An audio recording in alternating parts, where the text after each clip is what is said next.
Good morning. Welcome to Daddy Day Trader, day number 3 of the accountability series. Today was a good trading day for the market, and it was an okay day for me. I'd like to spend some time going through my trades more specifically today because I didn't have a ton of trades, so it'll be easy to go through one by one, talk about them, kind of what was good, what was bad. Started off this morning at 5:30, put together my watch list. Usually it's the top gappers above 30 cents. If you remember yesterday, that was my goal, is to have nothing below 30 cents any longer, because it just doesn't make sense to me, and it stops me out way too quickly.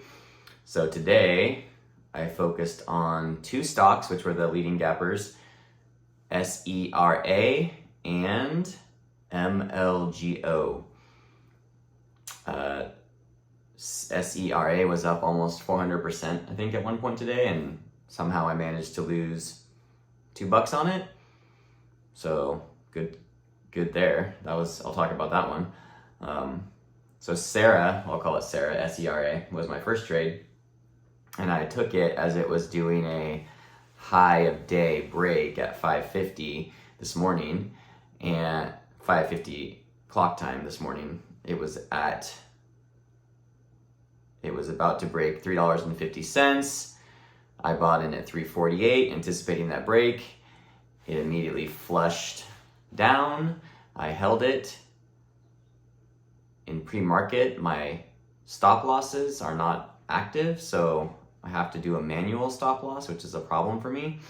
So I held it, and then it did go back up to $3.54 or something like that. So I sold it at $3.50, made 30 cents profit.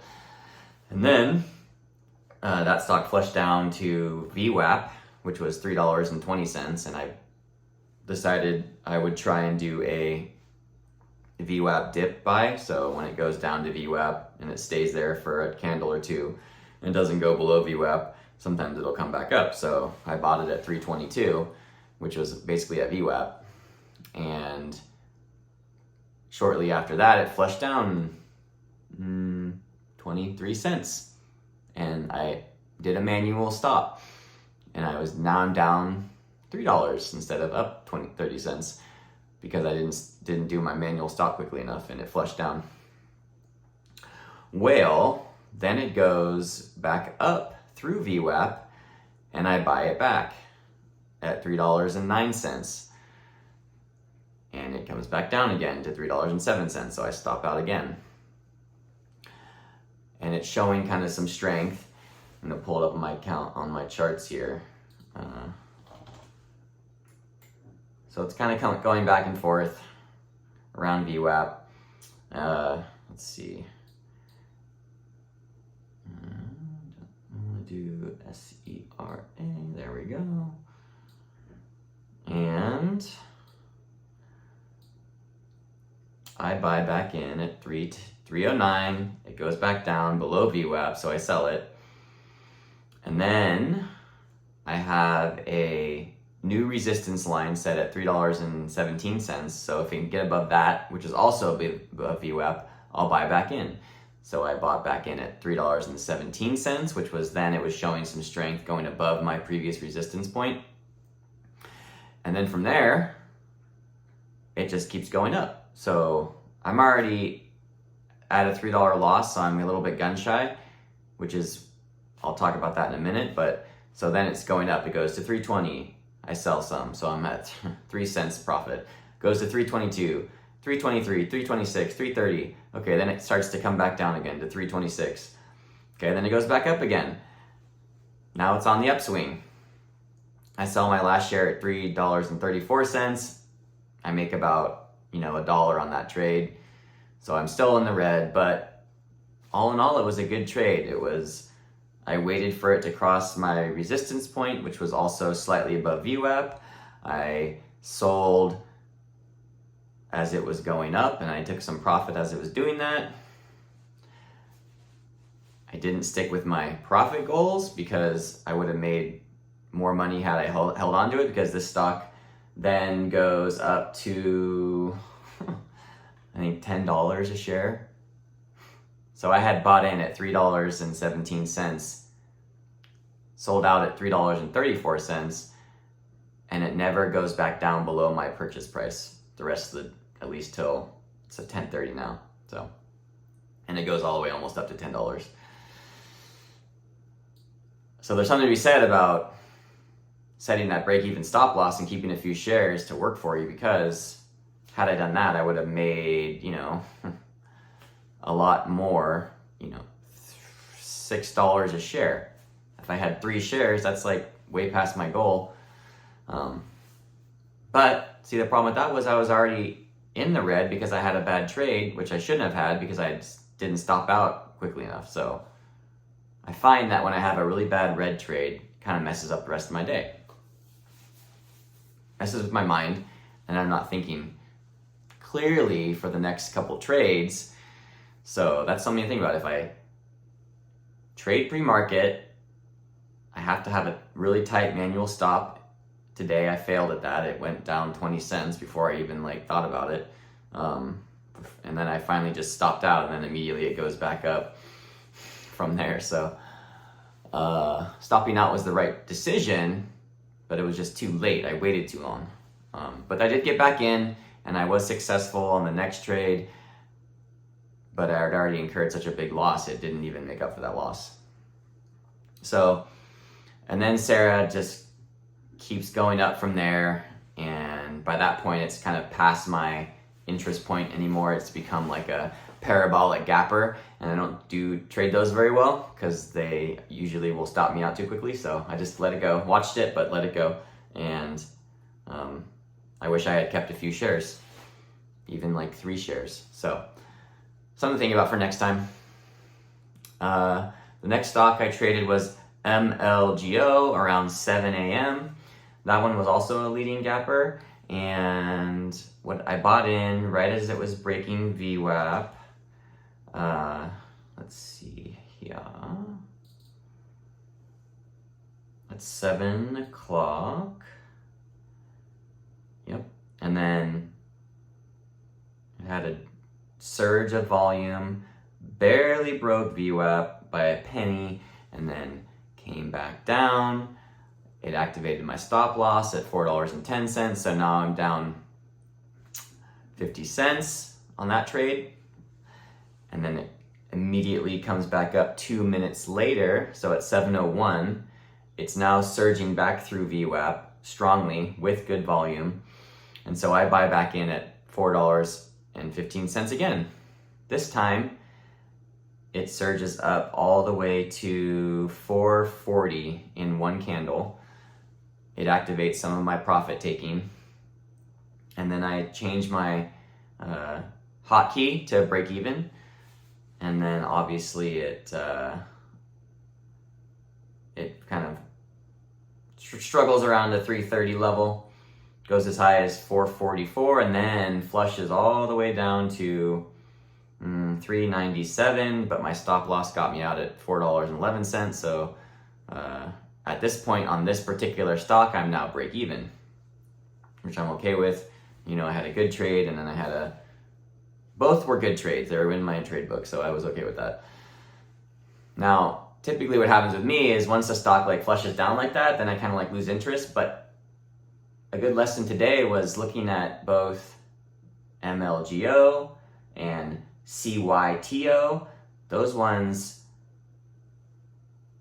they came back down below VWAP, but then after that they surged back through it, and MLGO went all the way up to from $4.15 to almost $7 in the next hour and a half. So doubled almost.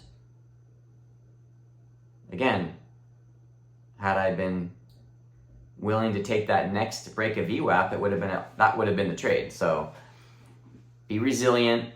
Don't give up on the leading gappers. They will always surprise you. They will always surprise me. And I was just one VWAP break ahead of the actual move that I was looking for. And I was break even on that stock. So had I traded it again with the break of VWAP, it would have been a great trade. Something to think about.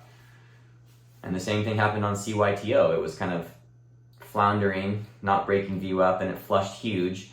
And then it shows a lot of strength, comes back up to VWAP around like 810, comes back down, and it goes up, 20%. So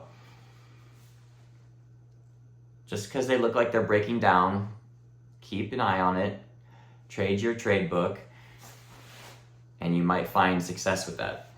At least today. I feel like yesterday was like a day that was difficult because all the VWAP breaks were awful. Today, a lot of them were very good. So this is the kind of day that I like trading. I'm still ending the day at a $2.15 loss. So I'll have another red hat day, unfortunately. But I feel better about this day than yesterday because I felt like I traded better today, stayed within my trade book, I didn't get triggered emotionally, except for that first loss, but that was like poor trading on my part. So I'm excited to try again tomorrow. I don't think I'll have any like specific differences. So what I did was changed my hotkeys this morning to $50 buy-in instead of $100. I find that once I can start making consistent green days with $50, and if I keep losing, I'll go to $25 until I can get this right. Because what's the point of trading with $100 or $500 if I'm just going to constantly be red? I need to get green, and I should be doing that with minimal actual dollars until I can do that. And then I'll start creeping up my dollar purchases. I've tried trading the sim. It's not really my favorite thing to do. I find that I use Thinkorswim, and the simulator can be laggy, and it doesn't exactly perform the same way as real money. So when I first started, I would trade with like one share. Now I've gone as far as like 500 shares. I'm back down to changing it to $50 per trade until I can be green. So I'll be back tomorrow. I'm gonna try to check that out. And then I wanted to offer up a pro tip that I found useful because I use Thinkorswim with DOS Trader as an add-on. And so I pay for their $120 service, which gets me the hotkeys, the level 2, I can see the halts, and that's my preferred service right now for DOS, and it performs really well with Thinkorswim. I've had very little issues with it, and I love the hotkey functionality. At one point I was trying to put together some what I would think are complicated hotkeys, and I was like searching the internet, how do you do this? There's all these forums where they have like these complicated formulas that are kind of confusing, and you don't know where to copy and paste or where it starts, where it ends. I wanted to do like a purchase $50 and then have a 1% stop on all those shares, but also 4 profit targets that were different percentages. Really struggled finding anywhere on the internet where I could actually like get a solid copy of that. So I asked in the chat room that I'm a part of, didn't get any answers there. So I went, I guess as a last resort, I went, which should have maybe been my first choice, but I went to DOS help, and I said, hey, is there any way you guys can put together a hotkey with these parameters? And then maybe in 5 minutes, they sent me back a long string of which was the hotkey, and it worked perfectly. So my pro tip is if you have issues with your hotkeys, instead of doing like a Google search, just go straight to the DOS Trader help and message them on their live messaging platform. And I got excellent hotkeys generated for me from them that I could not find anywhere on the internet after I searched for a while. So pro tip, DOS Trader help is awesome. And I highly suggest if you have any trouble with hotkeys, you go straight to them first because they're going to be your best resource. And they certainly were for me. So let's see. I'm done trading for the day. Small loss. Didn't hit my max loss of $4. Hit $2. I had, I'd say, two trades that were outside my, two trades are outside my trade book. One was a high of day break, and then the second one was a bounce off VWAP.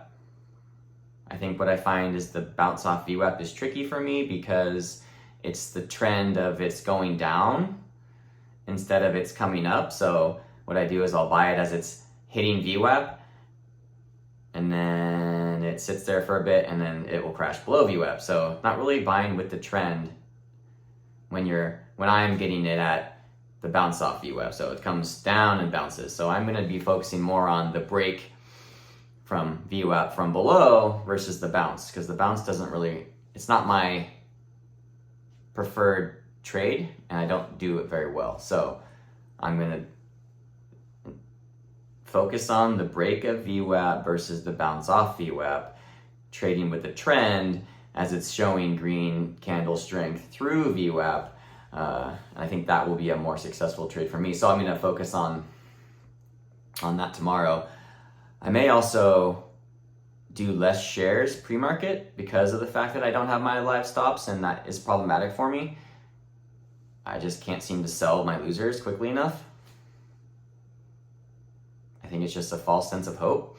So, as I look at the market today, it was a very positive day trading day. I mean, you have stocks that are going up 200% or more, multiple stocks. That's great. Yesterday, there wasn't one that went up more than 75%, at least during the time I was trading.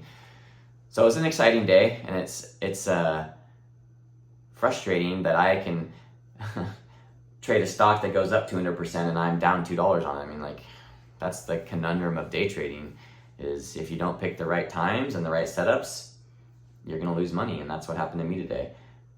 Even though I felt like I traded decently. So it's good when you can leave a day of trading and feel good about it. And I feel like that was my case today. So tomorrow I'm going to focus more on the break of VWAP with the uptrend, be more patient. Don't make your first trade a frustrating red trade.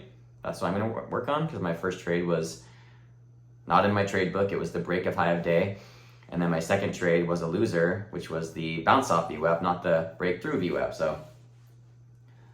And then I found I'm maybe slightly triggered because of that. So trade your trade book from the start.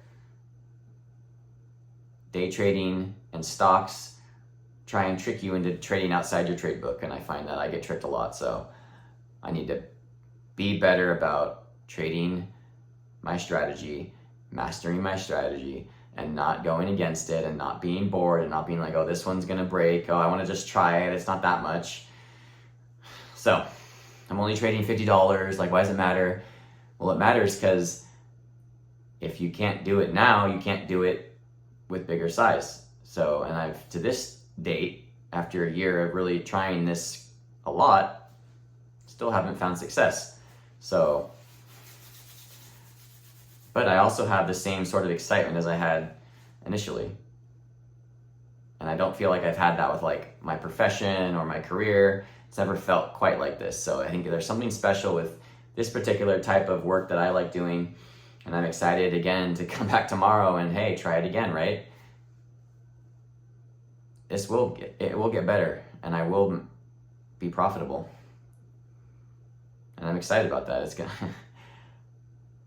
It'll be an interesting feeling when I get there. So looking forward to that. And this hat is warm, so I hope that tomorrow I don't have to wear it. And that's up to me. So don't forget my pro tip about DOS Trader and hotkeys and contacting their help. And I'll try and share more of my tips that I've kind of found helpful along the way. And all right, thanks for watching. Appreciate it. We'll be back tomorrow. Man, this has been Daddy Day Trader. Accountability day number 3. All right, talk to you later.